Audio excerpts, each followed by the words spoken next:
How to change chat colors on Signal.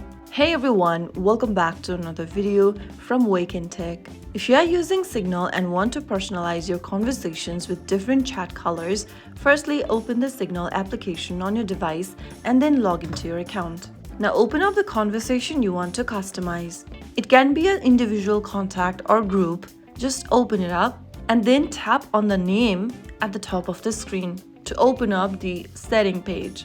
Once you're inside this page, tap on Chat Color and Wallpaper. Now click on the Chat Color option and choose the color you want. Once you are done selecting the color, you can get back and you'll be able to see that you have successfully changed the chat color in your Signal application. Now go ahead and type something or return to your conversation to see how your new chat color appears. That's how you change the chat color in Signal. You can switch between different colors anytime to give your conversations a fresh new look.